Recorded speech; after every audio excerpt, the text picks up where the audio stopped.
നമസ്കാരം പ്രിയപ്പെട്ട പ്രേക്ഷകരെ, രാവിലെയിലേക്ക് ഒരിക്കൽ കൂടി സ്വാഗതം. ഒരു തെരഞ്ഞെടുപ്പ് കഴിഞ്ഞ ദിവസത്തിന്റെ ആലസ്യത്തിലാണ് കേരളം. ഇന്നലെ രാത്രി 7:30 വരെ 8 മണി വരെയൊക്കെ പോളിംഗ് ബൂത്തുകളിൽ വോട്ട് ചെയ്ത് മടങ്ങിയ വോട്ടർമാരൊക്കെ ഉണ്ട്. ഇനിയിപ്പോൾ ദീർഘമായ ഒരു കാലയളവാണ്. മെയ് 4-നാണ് നമുക്കറിയാവുന്നതുപോലെ തെരഞ്ഞെടുപ്പിൻ്റെ റിസൾട്ട് വരിക. അതിനിടയിൽ തമിഴ്നാട്ടിലെയും ബംഗാളിലെയും ഒക്കെ തെരഞ്ഞെടുപ്പുകൾ നടക്കാനുണ്ട്. അതുകൊണ്ടാണ് ഈ കാലതാമസം ഉണ്ടായത്. ഏതായാലും രാഷ്ട്രീയ കേരളം കാത്തിരിക്കുന്ന വിധി എന്താകും? ഇനിയുള്ള ദിവസങ്ങൾ കൂട്ടലുകളുടെയും കിഴിക്കലുകളുടേതുമാകും. ഒപ്പം മുന്നണികളും സ്ഥാനാർത്ഥികളും നേതാക്കളും ഒക്കെ വിശ്രമിക്കുന്ന ദിവസം കൂടിയാവും. കാരണം അത്രത്തോളം വലിയ പ്രചരണ കോലാഹലമായിരുന്നു സംസ്ഥാനത്ത് ഉടനീളം. ഇന്നു മുതൽ വളരെ കൃത്യമായ റെസ്പോൺസുകൾ വന്നു തുടങ്ങും. ഒപ്പം ആരോപണ പ്രത്യാരോപണങ്ങളും രാഷ്ട്രീയ കേരളം പ്രതീക്ഷിക്കണം. ഓരോ മണ്ഡലങ്ങളിലും അതുണ്ടാകുമെന്ന കാര്യത്തിൽ സംശയമില്ല. ആരൊക്കെ കാലുവാരി തോൽപ്പിക്കാൻ ശ്രമിച്ചു, ഇത്തരം കാര്യങ്ങളിലൊക്കെ വ്യക്തത വരും. ഏതായാലും 3 മുന്നണികൾക്കും നിർണായകമായ തെരഞ്ഞെടുപ്പ് കാലം അത് അവസാനിച്ചിരിക്കുന്നു. നമുക്ക് വിശദമായി തന്നെ ഇതുമായി ബന്ധപ്പെട്ട വാർത്തകൾ നോക്കാം. ആദ്യം തലക്കെട്ടുകൾ. നിയമസഭാ തെരഞ്ഞെടുപ്പ് ഫലം കാത്തു കേരളം. കാത്തിരിപ്പ് മെയ് 4 വരെ. പോളിംഗ് ശതമാനം 78.27. 1987 ശേഷമുള്ള ഏറ്റവും ഉയർന്ന പോളിംഗ്. കൂടുതൽ പേർ വോട്ട് ചെയ്തത് കോഴിക്കോട്ടും പാലക്കാട്ടും. കുറവ് പത്തനംതിട്ടയിൽ. ഉയർന്ന പോളിംഗ് അനുകൂലമാകുമെന്ന കണക്കുകൂട്ടലിൽ മുന്നണികൾ.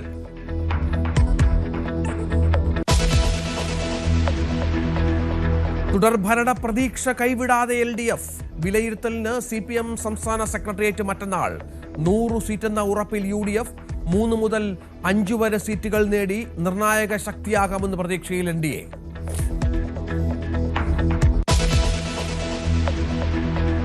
വോട്ടെടുപ്പിന് പിന്നാലെ കണ്ണൂരിൽ വ്യാപകാക്രമം. 3 UDF ബൂത്ത് ഏജന്റുമാർക്ക് പരിക്ക്. മട്ടന്നൂരിൽ കോൺഗ്രസ് ഓഫീസ് അടിച്ചു തകർത്തു.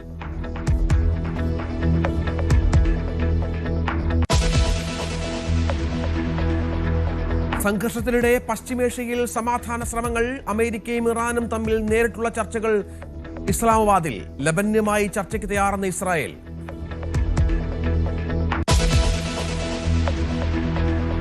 എയർ ഇന്ത്യ എക്സ്പ്രസ് വിമാനങ്ങളുടെ പുതുക്കിയ നിരക്കുകൾ ഇന്ന് പ്രാബല്യത്തിൽ. നിരക്കുയർത്തിയത് പശ്ചിമേഷ്യൻ സംഘർഷത്തെ തുടർന്ന്. ഉയർന്ന നിരക്കുകൾ യൂറോപ്പിലേക്കും വടക്കേ അമേരിക്കയിലേക്കും ഓസ്ട്രേലിയയിലേക്കുമുള്ള യാത്രകൾക്ക്.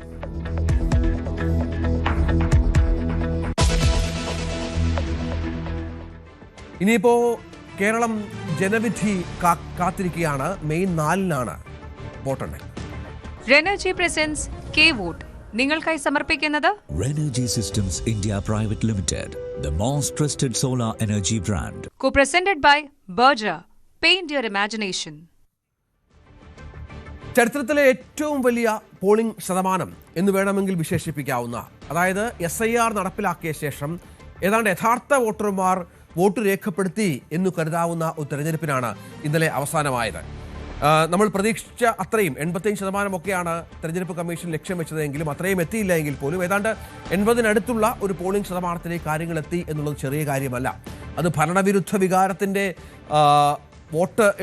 വോട്ട് ഉറപ്പിക്കലാണോ, അതോ ഭരണം തുടരും എന്നുള്ളതിൻ്റെ ജനങ്ങളുടെ സമ്മതമാണോ, അതോ UDFൻ്റെ പ്രതീക്ഷകൾ അത് വലിയ തോതിൽ നടപ്പിലാകുമോ, BJP നിയമസഭയിൽ താമര വിരിയിക്കുമോ, ഇത്തരം കാര്യങ്ങളോ കാത്തിരുന്ന് കാണേണ്ടി വരും. ഏതായാലും നിർണായകമാണ്. മുന്നണികൾ കണക്കുകൂട്ടലിലും മറ്റുമാണ്, അതിന് തിരക്കിലാണ്. മുന്നണികളുടെയൊക്കെ യോഗങ്ങൾ വരും ദിവസങ്ങളിൽ കൂടുകയും ആത്മവിശ്വാസം അവർ എത്രത്തോളം ഉണ്ട് എന്നത് ജനങ്ങളോട് പറയുകയും ചെയ്യും. ബൂത്തുകളിൽ നിന്നുള്ള കണക്കുകൾ ശേഖരിച്ച അന്തിമ വിലയിരുത്തലിലേക്ക് കടക്കാനാണ് മുന്നണികളുടെ ഇപ്പോഴത്തെ ശ്രമം. ഒരു കണക്കനുസരിച്ച് 78.27% സംസ്ഥാനത്ത് ഇതുവരെയുള്ള പോളിംഗ് എന്നുള്ളതാണ്. 1987 ശേഷമുള്ള ഉയർന്ന പോളിംഗ് ശതമാനമായി ഇതിനെ കണക്കാക്കുകയും ചെയ്യാം. അന്തിമ കണക്കെടുപ്പിൽ പോളിംഗ് ശതമാനം ഇനിയും ഉയരാം. അതായത് 80-ലേക്ക് ഒരു പക്ഷേ വന്നേക്കാം എന്നുള്ളത് ഏറ്റവും പ്രധാനപ്പെട്ട ഒന്നാണ്. SIR എഫക്റ്റ് എന്താകും തെരഞ്ഞെടുപ്പിൽ എന്നുള്ളതാണ് കാത്തിരുന്ന് കാണേണ്ടത്. അതിൻ്റെ അമ്പരപ്പ് 3 മുന്നണികൾക്കുമുണ്ട്. കാരണം നമുക്കറിയാം, നഗരമേഖലകളിലൊക്കെ കാര്യമായി വോട്ട് കുറയുകയും ഗ്രാമമേഖലകളിൽ വലിയ തോതിൽ വോട്ടുകൾ വർദ്ധിക്കുകയും ചെയ്ത പശ്ചാത്തലമൊക്കെ ഉണ്ടാവുകയാണ്. ഇത് എന്ത് തരത്തിൽ ആരെ ബാധിക്കുമെന്നുള്ളതാണ് കാത്തിരുന്ന് കാണേണ്ടത്. VV അരുൺ ഏറ്റവും പുതിയ വിവരങ്ങളുമായി ചേരുകയാണ്. അരുണ്, നമുക്കറിയാം തിരുവനന്തപുരത്തെ കണക്കുകൾ എടുത്തു കഴിഞ്ഞാൽ വലിയ കുറവാണ് തിരുവനന്തപുരം സെൻട്രലിലൊക്കെ വോട്ടർമാരുടെ എണ്ണത്തിൽ ഉണ്ടായത്. SIRന് ശേഷം അമ്പരപ്പിക്കുന്ന കണക്കുകളാണ്.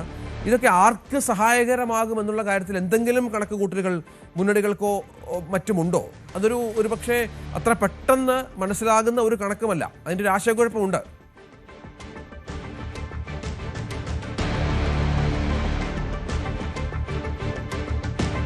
ചെയ്താണ് മുന്നണികൾ പ്രതീക്ഷിക്കാത്ത തരത്തിലുള്ള പോളിംഗ് ശതമാനം അത് ഉയരുകയും താഴുകയും ഒക്കെ ചെയ്യുന്നുണ്ട്. ഇത്തവണ വലിയ ചങ്കെടുപ്പ് മുന്നണികൾക്ക്, പ്രത്യേകിച്ചും ഇടത് വലത് മുന്നണികൾക്ക് ഉണ്ടാക്കുന്നതാണ് ഈ വോട്ടിംഗ് പെർസെൻറ്റേജിലെ വർധന. ഇടതുമുന്നണി അവകാശപ്പെടുന്നത് ജനങ്ങൾ തുടർഭരണം ആഗ്രഹിക്കുന്നു, തുടർച്ച ആഗ്രഹിക്കുന്നു, അതുകൊണ്ട് കൂട്ടത്തോടെ ബൂത്തുകളിലേക്ക് എത്തി വോട്ട് ചെയ്തു എന്ന ഒരു വിശ്വാസമാണ് ഇപ്പോഴും ഇടത് കേന്ദ്രങ്ങൾ പ്രകടിപ്പിക്കുക. എന്നാൽ ജനവിരുദ്ധ വോട്ടുകൾ 10 വർഷത്തെ ഭരണം മാറണമെന്ന കടുത്ത തീരുമാനം ജനമെടുത്തിരുന്നു. അതൊരു തരംഗമായി മാറി ജനങ്ങൾ ബൂത്തുകളിലേക്ക് എത്തിയെന്ന് UDF കരുതുന്നു. UDF വലിയ പ്രതീക്ഷയാണ്. ഒരുപക്ഷെ ചുരുങ്ങിയത് 85 സീറ്റ് അല്ലെങ്കിൽ 90 സീറ്റ് എന്നുള്ളതൊക്കെയാണ് കോൺഗ്രസിന്റെ കണക്കുകൂട്ടൽ. പ്രതിപക്ഷ VD സതീശനാകട്ടെ 100-ന് മുകളിലേക്ക് പോകുമെന്ന് ഉറപ്പിച്ച് പറയുകയും ചെയ്യുന്നുണ്ട്. 75 മുതൽ 85 ഇതാണ് ഇടതുമുന്നണിയുടെ പ്രാഥമികമായ ഒരു വിലയിരുത്തൽ. നാളെയാണ് ഞായറാഴ്ചയാണ് CPM സംസ്ഥാന സെക്രട്ടേറിയറ്റ് യോഗം ചേരുന്നത്. ഇന്നലെ തന്നെ ജില്ലകളിൽ നിന്നുള്ള കണക്കുകൾ CPM നേതാക്കൾക്ക് നൽകി തുടങ്ങി. പക്ഷേ വിശദമായി പരിശോധിച്ച് 2 ദിവസത്തിനുള്ളിൽ നൽകിയാൽ മതി, സംസ്ഥാന സെക്രട്ടേറിയറ്റ് മുമ്പ് നൽകിയാൽ മതി എന്നൊരു നിർദ്ദേശമാണ് സംസ്ഥാന നേതൃത്വം ജില്ലാ ഘടകങ്ങൾക്ക് ഇന്നലെ രാത്രിയോടുകൂടി നൽകിയത്. BJP വലിയ പ്രതീക്ഷയിലാണ്. 2 മുന്നണികൾക്കുമെതിരെയുള്ള ജനവിധിയായി ഇത് മാറും. വലിയ തരത്തിലുള്ള ജനവിരുദ്ധ നിലപാടുണ്ടായി, സർക്കാരിനെതിരെയും പ്രതിപക്ഷത്തിനെതിരെയും ഉണ്ടായി. അത് തങ്ങൾക്ക് അനുകൂലമാകും. ഏതെങ്കിലും 1-2 സീറ്റ് ജയിക്കുക മാത്രമല്ല, രാജീവ് ചന്ദ്രശേഖർ BJPയുടെ സംസ്ഥാന അധ്യക്ഷനെതിരെ അവകാശപ്പെട്ടതുപോലെ വളരെ നിർണായകമായ ഭരണം നിശ്ചയിക്കുന്ന, ഭരണത്തെ സ്വാധീനിക്കാവുന്ന ഒരു ഘടകമായി BJP മാറും. ഒരുപക്ഷെ നമ്മൾ നേരത്തെ ചർച്ച ചെയ്ത തിരുവനന്തപുരം വട്ടിയൂർക്കാവും അതുപോലെ നേമവും കഴക്കൂട്ടവും മാത്രമല്ല, മറ്റു പല ജില്ലകളിലും BJP പ്രധാനപ്പെട്ട ഒരു ശക്തിയായി മാറും. അവിടെ BJP ജയിച്ചു വരുമെന്ന വലിയ പ്രതീക്ഷ BJPക്കുമുണ്ട്. അങ്ങനെ ഈ വോട്ട് കണക്കിലെ വർധന അക്ഷരാർത്ഥത്തിൽ മുന്നണികൾക്ക് ചങ്കിടുപ്പേറ്റുന്നതാണ്. മറ്റൊരു കാര്യമുള്ളത് SIR തന്നെയാണ്. SIR വന്നതോടുകൂടി പൗരത്വം നഷ്ടപ്പെടുമോ എന്ന വലിയ ആശങ്ക വലിയൊരു വിഭാഗം ജനങ്ങളിലുണ്ടായിരുന്നു. അവർ അതുകൊണ്ട് തന്നെ കൃത്യമായി വോട്ടർ പട്ടികയിൽ പേര് വരാൻ ശ്രദ്ധിച്ചു. അതിന് ഫലമുണ്ടായി. വോട്ടർ പട്ടികയുടെ പേര് ചേർത്തു. അങ്ങനെ വോട്ടർ പട്ടികയിൽ പേര് വന്നാൽ മാത്രമല്ല, അത് അവകാശം വിനിയോഗിക്കണമെന്ന ഒരു നിലപാട് കൂടി ജനങ്ങൾ സ്വീകരിച്ചു. അതും ഈ പോളിംഗ് ശതമാന വർധനയ്ക്ക് കാരണമായിട്ടുണ്ടെന്ന് പൊതുവിൽ വിലയിരുത്തലുണ്ട്. 78 എന്നുള്ളത് ഒരുപക്ഷെ 79 ഒരു 80-ലേക്കും എങ്കിലും എത്താവുന്ന സാഹചര്യമുണ്ട്. സർവീസ് വോട്ടുകൾ ഇനിയും പോൾ ചെയ്യാനുണ്ട്. പോസ്റ്റ് വോട്ടുകൾ കണക്കിലേക്ക് വരാനുണ്ട്. അങ്ങനെ വരുമ്പോൾ സ്വാഭാവികമായി 80-നോട് അടുത്ത ഒരു പോളിംഗ് ശതമാനത്തിലേക്ക് എത്തും. അത് 80 പറയുമ്പോൾ ഈ SIR-ന് ശേഷം കുറഞ്ഞ വോട്ടുകളുടെ കണക്കുകൾ കൂടി പരിശോധിക്കേണ്ടതാണ്. അതുകൊണ്ട് ഒരു വലിയ ഒരു ഒഴുക്ക് പോളിംഗ് ബൂത്തുകൾ ഉണ്ടായതുകൊണ്ട് മാത്രമാകില്ല ഈ SIR വളരെ പ്രധാനപ്പെട്ട ഒരു കാരണമായി മാറി. ഏതായാലും എന്നോടൊപ്പം ഈ രാവിലെ ഇവിടെ സ്ഥിരമായി പ്രഭാത സവാരിക്കും കളിക്കാനുമൊക്കെ വരുന്ന ആളുകളുണ്ട്. അവർ രാഷ്ട്രീയം ശ്രദ്ധിക്കുന്ന ആളുകളാണ്. ഇവിടെ ഈ മണ്ഡലത്തിലെ വിവിധ മണ്ഡലങ്ങൾ വോട്ടർമാരുമാണ്. എങ്ങനെയുണ്ട്? വോട്ട് എവിടെയായിരുന്നു ചേട്ടാ? വോട്ട് എവിടെയായിരുന്നു? എങ്ങനെയുണ്ട് ഈ വലിയ പോളിംഗ്? ട്രിവാൻഡ്രം സെൻട്രലിൽ പോളിംഗ് കുറവാണ്, മൊത്തത്തിൽ വലിയ പോളിംഗ് ഉണ്ട്. എങ്ങനെ കാണുന്നതിന്? കുഴപ്പമില്ലായിരുന്നു, നല്ല ഇതായിരുന്നു.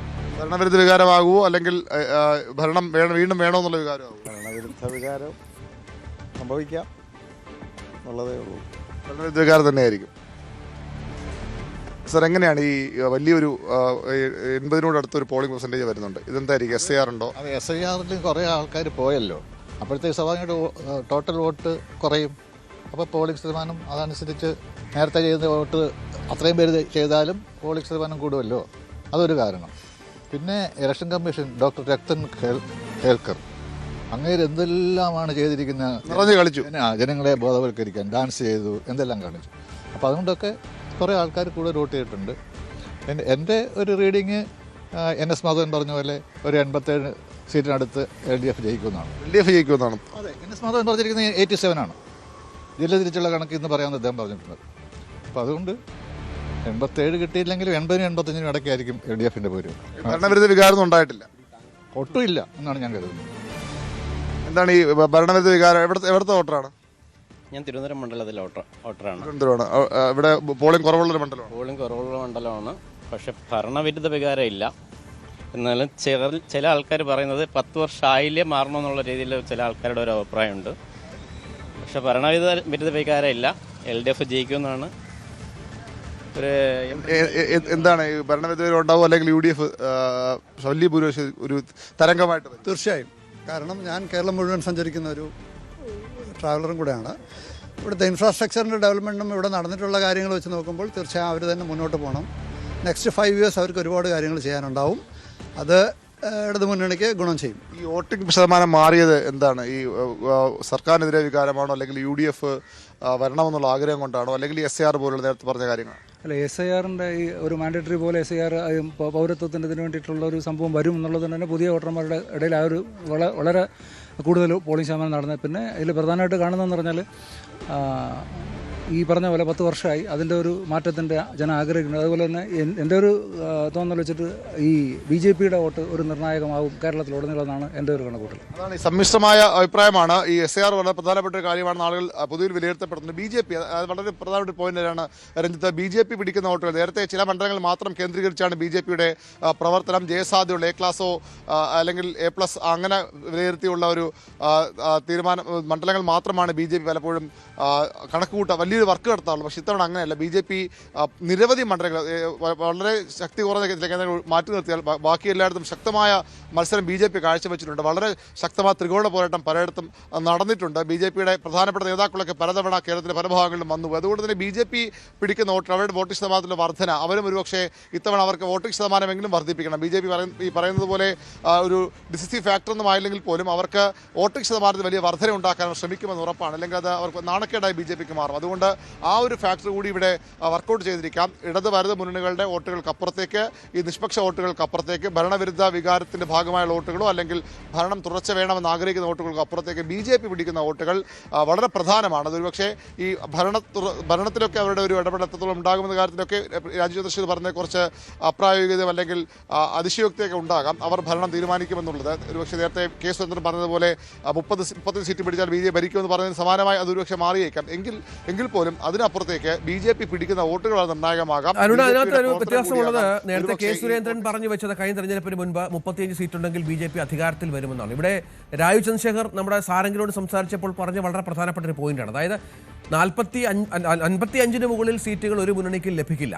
55 + 55 ആണെങ്കിൽ പോലും നമുക്ക് കണക്ക് കൂട്ടിയെടുക്കാവുന്ന ഒരു സീറ്റുണ്ട്. അതൊരു പക്ഷേ അത്രത്തോളം 30 സീറ്റിലേക്കൊന്നും BJP എത്തില്ല എങ്കിൽ പോലും. പക്ഷേ ഒരു മെജോറിറ്റി കിട്ടാത്ത ഒരു തെരഞ്ഞെടുപ്പ് ഫലം വന്നാൽ രണ്ട് മുന്നണികൾക്കും BJP 4-5 സീറ്റുകൾ പ്രതീക്ഷിക്കുന്നുണ്ട്. അത് ലഭിച്ചാൽ ഉള്ള ഒരു കണക്കാണ് രാജീവ് പറയുന്നതെന്നാണ് മനസ്സിലാകുന്നത്.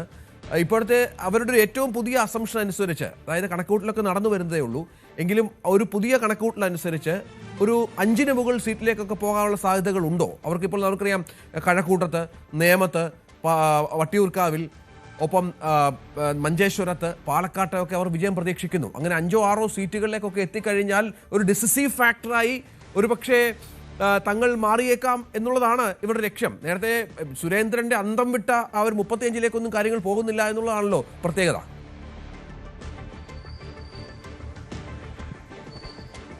തീർച്ചയായിട്ടും BJPക്ക് ആ പ്രതീക്ഷ രഞ്ജിത്ത് പറഞ്ഞ അപ്പുറത്തേക്ക് ചാത്തന്നൂർ BJPക്ക് വലിയ പ്രതീക്ഷയുള്ള ഒരു സീറ്റാണ്. ഗുരുവായൂരൊക്കെ തരത്തിൽ ഈ ഗോപാലകൃഷ്ണൻ്റെയൊക്കെ വർഗീയ പരാമർശങ്ങൾ വർക്കൗട്ടായെന്ന കാര്യത്തിൽ ചില ഒരുപക്ഷെ BJPക്ക് പ്രതീക്ഷയോടെ കാത്തിരിക്കാം. ഹരിപ്പാടൊക്കെ വലിയ പോരാട്ടം നടന്നുവെന്ന് BJP പ്രതീക്ഷിക്കുന്ന മണ്ഡലങ്ങൾ. അങ്ങനെ ഒരുപക്ഷെ ഈ 5 എന്നുള്ളത് BJPക്ക് ചില സർവേകളെങ്കിലും പ്രവചിക്കുന്നതുമാണ്. അതുകൊണ്ട് തന്നെ BJP ആ 5 സീറ്റ് വരെ എത്തിയാൽ അത്ഭുതപ്പെടാനില്ല. അവിടെ പക്ഷേ രഞ്ജിത്ത് പറഞ്ഞ സാഹചര്യം ഉണ്ടാകുമോ എന്നുള്ളത്. കാരണം ഈ LDF UDF തുല്യതയിൽ വരികയോ അല്ലെങ്കിൽ ഭരിക്കാൻ ആവശ്യമായ ഭൂരിപക്ഷം ഉണ്ടാകാതെ പോവുകയോ അവിടെ BJP നിർണായക ശക്തിയെ മാറുകയൊക്കെ ചെയ്യുക എന്നുള്ളത് വളരെ പ്രധാനപ്പെട്ടതാണ്. അങ്ങനെ വരുമ്പോൾ പോലും കേരളത്തിൻ്റെ രാഷ്ട്രീയ സാഹചര്യത്തിൽ ഈ BJPയുടെ 5 സീറ്റോ അല്ലെങ്കിൽ ആ സീറ്റിൻ്റെ പിൻബലത്തിൽ രണ്ട് മുന്നണികളും ഭരിക്കാനുള്ള സാധ്യത കുറവാണ്. അങ്ങനെ വന്നാൽ സ്വാഭാവികമായും സ്വതന്ത്രരെ സ്വതന്ത്രരെ പിന്തുണ തേടേണ്ടി വരും.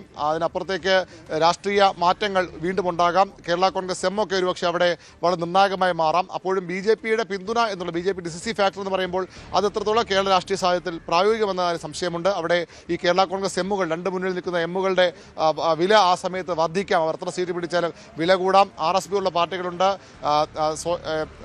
RJD പോലുള്ള പാർട്ടികളുണ്ട്. ഇങ്ങനെ ഇടതുമുന്നേ പിണങ്ങി നിൽക്കുന്ന കോൺഗ്രസിൽ അത്ര താല്പര്യമില്ലാതെ അല്ലെങ്കിൽ വേണ്ടി വന്നാൽ ഇപ്പുറം ചാടാൻ തയ്യാറായെടുക്കുന്ന പാർട്ടികൾ, അങ്ങനെയുള്ള പാർട്ടികളുടെയും ഒരു ഒറ്റ സീറ്റിൽ മത്സരിക്കുന്ന പാർട്ടികളുടെയും ഒക്കെ വില അപ്പോൾ ഏറാം. ഒരുപക്ഷെ ഒരു കേരളം മുമ്പ് കണ്ട തരത്തിലുള്ള ഒരു കുതിരക്കച്ചവടത്തിലേക്കൊക്കെ പോകുന്ന തരത്തിലേക്ക് ഒരുപക്ഷെ രാഷ്ട്രീയ സാഹചര്യം മാറിയേക്കാം. അവിടെയും BJPക്ക് എത്രത്തോളം റോൾ വഹിക്കാൻ കഴിയുമെന്ന സംശയമുണ്ട്. കാരണം സംസ്ഥാനത്തെ UDF ഒരു കാരണവശാലും BJPയുമായി ചേർന്ന് ഭരണം പങ്കിടാൻ ആഗ്രഹിക്കില്ല, അവർ താല്പര്യപ്പെടില്ല. LDFും ഒരു കാരണവശാലും BJPയുടെ സഹായത്തോടു കൂടിയുള്ള ഒരു ഭരണ സംസ്ഥാനത്ത് പ്രതീക്ഷിക്കില്ല. അപ്പോൾ എങ്ങനെയാണ് രാജീവ് ചന്ദ്രശേഖർ പറഞ്ഞ നിർണായക ശക്തിയായി BJP മാറുന്ന കാര്യം സംശയമുണ്ട്. പക്ഷേ BJPയുടെ ഈ തെരഞ്ഞെടുപ്പ് പ്രകടനത്തെ ഒരു കാരണവശാലും ഈ ഘട്ടത്തിൽ കുറച്ച് കാണാൻ കഴിയില്ല. നേരത്തെ നമ്മൾ പറഞ്ഞ സീറ്റുകൾക്ക് അപ്പുറത്തേക്ക് ഒരു നമ്പർ ഉയർന്നാലും അത്ഭുതപ്പെടാനില്ല. അവിടെയും സാധ്യതകൾ BJPക്കുണ്ട്. അതിനും അപ്പുറത്തേക്ക് നേരത്തെ സൂചിപ്പിച്ച പോലെ BJP പിടിക്കുന്ന വോട്ടുകൾ വളരെ നിർണായകമാണ്. അതിൻ്റെ വോളിയം കൂടുമെന്ന് ഉറപ്പാണ്. അവരുടെ വോട്ടിംഗ് ശതമാനം കുതിച്ചുയരുമെന്നും ഉറപ്പാണ്. ആ രീതിയിലുള്ള പ്രചരണം BJP നടത്തിയിട്ടുണ്ട്. രാഷ്ട്രീയമായ ഒരു വളർച്ചയും BJPക്ക് സംസ്ഥാനത്ത് ഉണ്ടായിട്ടുണ്ട്. അതും ഒരുപക്ഷെ തെരഞ്ഞെടുപ്പിൽ പ്രതിഫലിച്ചേക്കാം. തീർച്ചയായും 25 ദിവസം ഉണ്ടായിരുന്നു. ഇനി നമുക്ക് തെരഞ്ഞെടുപ്പ് ഫലത്തിലേക്ക് എത്താൻ അത്രയും സമയം നമുക്ക് പല ഗസ്സുകൾ സ്വാഭാവികമാണ്. നമ്മുടെ പ്രതീക്ഷകൾ, നമ്മുടെ കണക്കുകൂട്ടലുകളൊക്കെ നമുക്ക് പ്രേക്ഷകർക്കൊപ്പം പങ്കുവെക്കാം. അതിൽ ചിലപ്പോൾ BJPക്ക് 10 സീറ്റ് ലഭിക്കാമെന്ന് പറയാം, BJPക്ക് സീറ്റൊന്നും കിട്ടിയില്ല എന്ന് പറയാം, LDFന് ഭരണ തുടർച്ച എന്ന് പറയാം, UDF 100 സീറ്റിന് മുകളിൽ പോകുമെന്ന് പറയാം. അതൊക്കെ കണക്കുകൂട്ടലുകളാണ്. പക്ഷേ ആത്യന്തികമായ ഒരു റിസൾട്ട് അറിയണമെങ്കിൽ മെയ് 4 വരെ കാത്തിരിക്കണം. അതുവരെ നമ്മുടെ അനുമാനങ്ങൾ മാത്രം. ആ തരത്തിലായിരിക്കും ചർച്ചകളും ഉള്ളത്. പ്രേക്ഷകരും, നമ്മുടെ പ്രിയപ്പെട്ട പ്രേക്ഷകരും അത്തരത്തിലുള്ള പ്രതീക്ഷകളിലും മറ്റുമാണ്. വിവിധ രാഷ്ട്രീയ പാർട്ടികളിൽ വിശ്വാസം അർപ്പിക്കുന്ന ആളുകളുണ്ട്. അവർക്കുമുണ്ട് പല പ്രതീക്ഷകളും പല കണക്കുകൂട്ടലുകളും മറ്റും. ഏതായാലും കാത്തിരിക്കാം നമുക്ക് റിസൾട്ടിനായി. മധ്യ കേരളത്തിൽ പ്രത്യേകിച്ച് എറണാകുളം ജില്ലയിൽ ഏറ്റവും അനുകൂല സാഹചര്യം ഉണ്ടായിരുന്നുവെന്നാണ് UDFന്റെ വിലയിരുത്തൽ. ക്രൈസ്തവ വോട്ടുകൾ തിരികെ വന്നുവെന്ന് മാത്രമല്ല, മറ്റ് പരമ്പരാഗത മേഖലകളുടെ പൂർണ്ണ പിന്തുണയും ഇക്കുറി ഉണ്ടായിരുന്നുവെന്ന് UDF കരുതുന്നു. എന്നാൽ സിറ്റിംഗ് സീറ്റുകൾ നിലനിർത്താനാകുമെന്ന് തന്നെയാണ് LDFന്റെ പ്രതീക്ഷ. ഡാനി പോൾ ഏറ്റവും പുതിയ വിവരങ്ങൾ പങ്കുവെക്കും. ഡാനി, ഒരുപക്ഷെ തെക്കൻ കേരളത്തിൽ UDFന് ഒരുപാട് വെല്ലുവിളികളുണ്ട്. നമുക്കറിയാം, അവരുടെ LDFന്റെ പ്രതീക്ഷ അവരുടെ സിറ്റിംഗ് MLAമാരുടെ ഭരണ മികവാണ്. അവരെയൊക്കെ തോൽപ്പിക്കുക എന്ന് പറയുന്നത് അത്ര വേഗത്തിൽ സാധ്യമല്ല. ഒരു വലിയ ഭരണവിരുദ്ധ വികാരം ആഞ്ഞടിക്കണം. അതേസമയം മധ്യ കേരളത്തിൽ നമുക്കറിയാവുന്നതുപോലെ തന്നെ തദ്ദേശ തെരഞ്ഞെടുപ്പിൽ അടക്കം വലിയ നേട്ടങ്ങൾ ഉണ്ടാക്കിയ നിരവധി മേഖലകളുണ്ട്. ഒരുപക്ഷെ കോട്ടയം, എറണാകുളം, ഇടുക്കി, പത്തനംതിട്ട പോലെയുള്ള മധ്യ കേരളത്തിലെ ഇത്തരത്തിലുള്ള ജില്ലകളിലാകാം കൂടുതൽ പ്രതീക്ഷ ഇതുമായി ബന്ധപ്പെട്ട് UDF പുലർത്തുക. അതനുസരിച്ചുള്ള പോളിംഗ് നടന്നു എന്നവർ വിശ്വസിക്കുന്നുണ്ടോ? അവരുടെ ശക്തി കേന്ദ്രങ്ങളിൽ കൃത്യമായി വോട്ടുകൾ വീണു എന്നുള്ള കണക്കുകൂട്ടലുണ്ടോ? അന്തിമവട്ട കണക്കുകൂട്ടലിലേക്ക് എത്തിയിട്ടില്ല എങ്കിൽ പോലും പ്രാഥമികമായി അത്തരമൊരു വിലയിരുത്തലിലേക്ക് UDF എത്തിയിട്ടുണ്ടോ?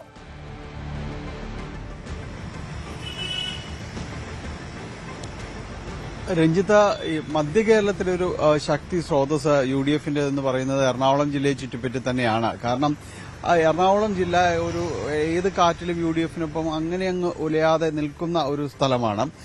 കഴിഞ്ഞ തവണ പോലും വലിയ തരംഗം ആഞ്ഞടിച്ചപ്പോൾ പോലും ഒരു 10 സീറ്റ് UDFനൊപ്പം നിർത്താനായിട്ട് സാധിക്കുകയും എല്ലാം തന്നെ ചെയ്യുകയും ചെയ്തു. അപ്പോൾ ഇപ്പോഴേക്കും ഇത്തവണത്തേക്ക് വരുമ്പോൾ കുറച്ചുകൂടി ആത്മവിശ്വാസത്തിലാണ് UDF സമീപിക്കുന്നത്. പ്രത്യേകിച്ച് ഉയർന്ന പോളിംഗ് ശതമാനമാണ് വന്നിരിക്കുന്നത്. നമുക്കറിയാം, വലിയ രീതിയിലേക്ക് ആ പോളിംഗ് ഉയർന്നിട്ടുണ്ട്. അതുമാത്രവുമല്ല, ഓരോ മണ്ഡലം തിരിച്ചു വരുമ്പോൾ ഏതാണ്ട് 6ഓളം മണ്ഡലങ്ങൾ 80% മുകളിലേക്ക് പോളിംഗ് വന്നിരിക്കുന്നു എന്നതാണ് കൂടുതൽ ആത്മവിശ്വാസം പകരുന്നതായി UDF കേന്ദ്രങ്ങൾ വിലയിരുത്തുന്നത്. കുന്നത്തുനാട് പോലെയുള്ളിടത്ത് 83% വന്നിരിക്കുന്നു. അപ്പോൾ ഇത് ഒരു പക്ഷേ ചില കണക്കുകൂട്ടൽ ആരുടെയെങ്കിലും തെറ്റിച്ചേക്കാം. പക്ഷേ UDF പറയുന്നത് ഇത് തങ്ങളുടെ വോട്ട് തന്നെയാണ് എന്ന രീതിയിലുള്ളൊരു വിലയിരുത്തലാണ്. നേരത്തെ സൂചിപ്പിച്ചതുപോലെ തങ്ങളിൽ നിന്ന് പോയ വോട്ടുകൾ, നേരത്തെ കൈവിട്ടു പോയെന്ന് വിലയിരുത്തപ്പെടുന്ന വോട്ടുകളുണ്ട്. ആ വോട്ടുകളടക്കം തിരിച്ചു വന്നിരിക്കുന്നു. അതിന്റെ ഒരു വലിയ ആത്മവിശ്വാസം തങ്ങൾക്കുണ്ട് എന്ന് പറയുന്നു. അതിൽ ഒന്ന് ചൂണ്ടിക്കാണിക്കുന്നത് 2020യുമായി ചേർത്ത് വെച്ചുകൊണ്ടാണ്. 2020 NDAയിലേക്ക് പോകുന്നു. കഴിഞ്ഞ തവണ 2020യുടെ വോട്ടുകൾ UDFന് കാര്യമായ രീതിയിൽ ചിലയിടങ്ങളിലെങ്കിലും ക്ഷതമേൽപ്പിച്ചിരുന്നു. അപ്പോൾ ഇത്തവണ NDAയിലേക്ക് പോകുമ്പോൾ ആ വോട്ടുകൾ തങ്ങളുടെ വോട്ടുകൾ തന്നെയായിരുന്നു. അത് തിരികെ വന്നുവെന്ന് അവർ വിലയിരുത്തുകയാണ്. അതോടൊപ്പം തന്നെ കുന്നത്തുനാട്ടിലടക്കം വലിയ രീതിയിലൊരു വിജയം നേടാനായിട്ട് ഉയർന്ന പോളിംഗ് ശതമാനമുള്ളതുകൊണ്ട് തന്നെ വലിയ രീതിയിലുള്ളൊരു വിജയം, തങ്ങളിലേക്ക് വോട്ടുകൾ തിരികെ എത്തിയതാണ് എന്ന് ചൂണ്ടിക്കാണിക്കപ്പെടുകയാണ്. അപ്പോൾ അങ്ങനെ ഒരു ആത്മവിശ്വാസം അവർക്കുണ്ട്. തങ്ങൾക്ക് ഈ 14 സീറ്റുകളിൽ ഏതാണ്ട് മുഴുവനായിട്ട് തന്നെ ഒരു ക്ലീൻ സ്വീപ്പ് എന്ന രീതിയിലേക്കെല്ലാം തന്നെ കാര്യങ്ങൾ മാറുമെന്ന് തന്നെയാണ് അവർ ചൂണ്ടിക്കാണിക്കുന്നത്. വലിയ ആത്മവിശ്വാസമാണ് UDF കേന്ദ്രങ്ങൾ ഇതുമായി ബന്ധപ്പെട്ടുകൊണ്ട് കരുതുന്നത്. എന്നാൽ ഇടതുമുന്നണിയും ഇതേ രീതിയിൽ തന്നെയാണ് ഇതിനോട് പ്രതികരിക്കുന്നത്. കാരണം ഉയർന്ന പോളിംഗ് ശതമാനം തങ്ങൾക്ക് കൂടി അനുകൂലമാകും. മുൻവർഷത്തേക്കാൾ കൂടുതൽ സീറ്റുകൾ തങ്ങൾക്ക് എറണാകുളം ജില്ലയിൽ നിന്ന് നേടാൻ കഴിയുമെന്ന രീതിയിലുള്ള ഒരു വിലയിരുത്തലാണ് അവരുടെ ഭാഗത്തു നിന്ന് വരുന്നത്. ആരും വിട്ടുകൊടുക്കാൻ തയ്യാറല്ല.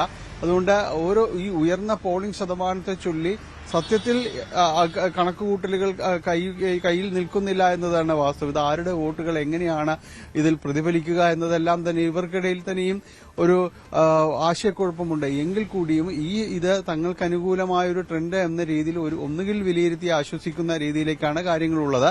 NDAയുടെ ക്യാമ്പുകളിലും ആത്മവിശ്വാസത്തിന് കുറവൊന്നുമില്ല. കാരണം ഈ 2020 ആണെങ്കിലും തങ്ങൾക്കൊപ്പം ചേരുമ്പോൾ ഇത് കൂടുതൽ വോട്ടുകൾ വന്നിട്ടുണ്ട് എന്നൊരു വിലയിരുത്തൽ അവർ വരുന്നു. പ്രത്യേകിച്ച് ത്രികോണ മത്സരം വളരെ ശക്തമായി നടന്ന മേഖലകൾ ഉണ്ടായിരുന്നു.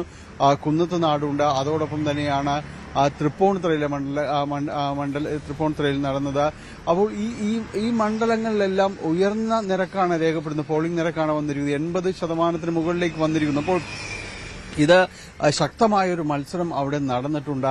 ഇപ്പോഴത്തെ ആ ഒരു ട്രെൻഡെല്ലാം തങ്ങൾക്ക് കൂടി അനുകൂലമാണ്, അവകാശപ്പെട്ടതാണ് എന്ന് പറയുന്നു. പുതിയ രീതിയിലേക്ക് ഏതാണ്ട് 9 സീറ്റുകളിലാണ് 2020 എറണാകുളത്ത് NDAയുടെ ഭാഗമായി നിന്ന് മത്സരിച്ചത്.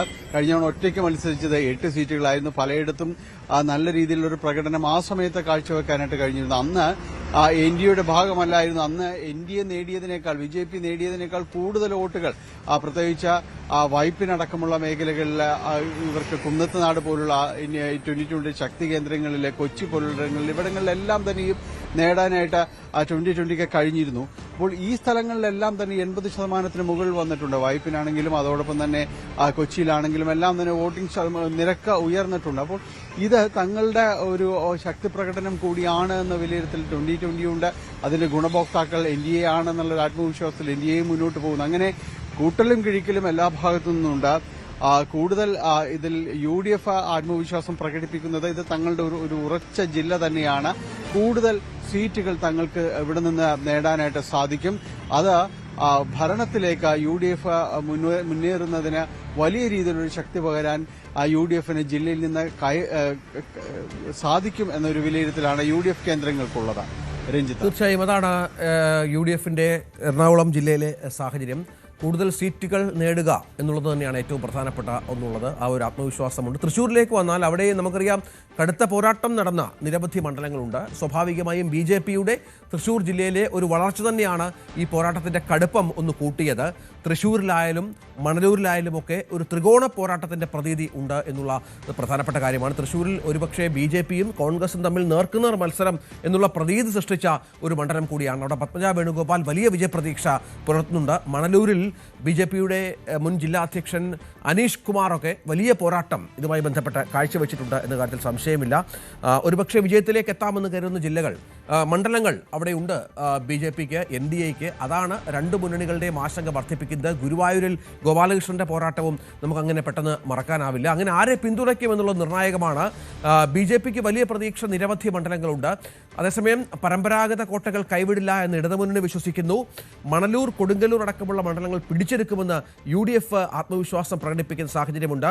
ഈ മണ്ഡലങ്ങളിലെ ഈ തൃശ്ശൂരിലെ മണ്ഡലങ്ങളുടെ വിജയം UDFന് നിർണായകമാണ്. മൊത്തത്തിൽ ഒരു ഭൂരിപക്ഷം 71 എന്നുള്ള മാന്ത്രിക സംഖ്യയിലേക്ക് എത്താൻ UDF കണക്ക് കൂട്ടുന്ന വളരെ പ്രധാനപ്പെട്ട ജില്ലകളിൽ ഒന്നാണ് തൃശ്ശൂർ. ലോക്സഭാ തെരഞ്ഞെടുപ്പിലെ പരാജയത്തിന് ശേഷം തദ്ദേശ തെരഞ്ഞെടുപ്പിൽ വലിയ വിജയം UDFനൊപ്പം നിന്ന ഒരു ജില്ല കൂടിയാണ് തൃശ്ശൂർ. ഡാനി, തൃശ്ശൂരിലെ ഒരു അവസാനവട്ട കണക്കുകൂട്ടൽ എന്താണ്?